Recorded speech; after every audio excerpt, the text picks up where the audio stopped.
आता राजकीय घडामोडींचा वेगवान आढावा घेऊयात।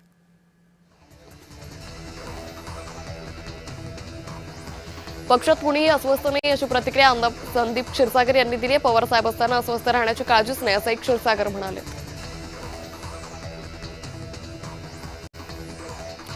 शरद पवारांचे काही खासदार पक्षात अस्वस्थ असल्याची प्रतिक्रिया काँग्रेसचे नेते पृथ्वीराज चव्हाणांनी दिली। उबाठासारखी शरद पवारांच्या पक्षाची अस्वस्थता होऊ शकते असंही पृथ्वीराज चव्हाण म्हणाले।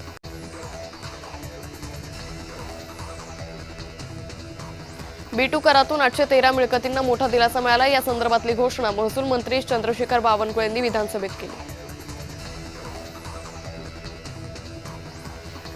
डोंबिवलीतील शास्त्रीनगर रुग्णालयातील महिला डॉक्टर कर्मचारी आणि परिचारिका मारहाण प्रकरणी अटक करण्यात आलेले मुख्य आरोपी रमेश म्हात्रे यांना दुपारी ठाणे सिव्हिल रुग्णालयातून डिस्चार्ज दिला। मात्र डिस्चार्ज नंतर तात्काळ प्रकृती बिघडल्याचं सांगत त्यांना पुन्हा एकदा ठाणे सिव्हिल रुग्णालयात दाखल केले।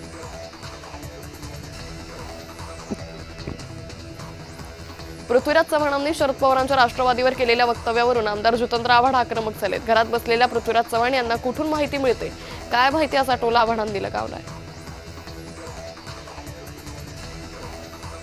पालघरचे पालकमंत्री गणेश नाईक यांनी पूरग्रस्त भागाचा दौरा करून नुकसानीची पाहणी केली। यावेळी त्यांनी नागरिकांशी संवाद साधत तातडीने मदतीचं आश्वासन दिले।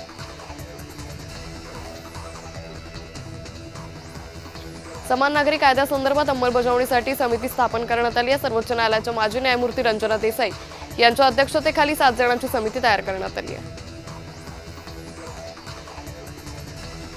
नागपूर विभागीय आयुक्तांचं पत्र काही लोकांना मिळालं, काही लोकांना नाही अशी प्रतिक्रिया राजेश अढूर यांनी दिली आहे।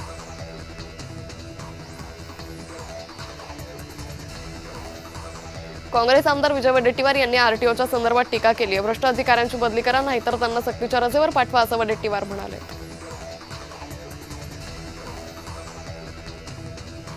आमदार आदित्य ठाकरेंनी मुख्यमंत्री फडणवीसांना खोचक टोला लगावला। त्यांचं हे शेवटचं अधिवेशन आहे, नंतर दिल्लीला खेचणार असं आदित्य ठाकरे म्हणाले। नवी मुंबई विमानतळाला दिबा पाटलांचं नाव दिलं जाणार आहे। या सगळ्याची एक प्रक्रिया असते, ती प्रक्रिया केली जाते असं आमदार मंदा म्हात्रे म्हणाले। उबाठाचे आमदार आणि मुंबई महानगरपालिकेच्या विरोधी पक्षनेत्या किशोरी पेडणेकरांनी मुख्यमंत्र्यांची भेट घेतली। या भेटीचं कारण अद्याप गुलदस्त्यात आहे। दिवंगत उपमुख्यमंत्री अजित पवार यांना पद्मविभूषण पुरस्कार देण्यात यावा यासाठी राष्ट्रवादीच्या आमदारांनी देवेंद्र फडणवीसांकडे पत्राद्वारे मागणी केली आहे। बोगस बियाणांमुळे शेतकऱ्यांवर दुबार पेरणीचं संकट ओढावलंय। बोगस बियाणं तयार करणाऱ्या कंपन्यांवर कठोर कारवाई करावी अशी मागणी विजय वडेट्टीवारांनी केली आहे।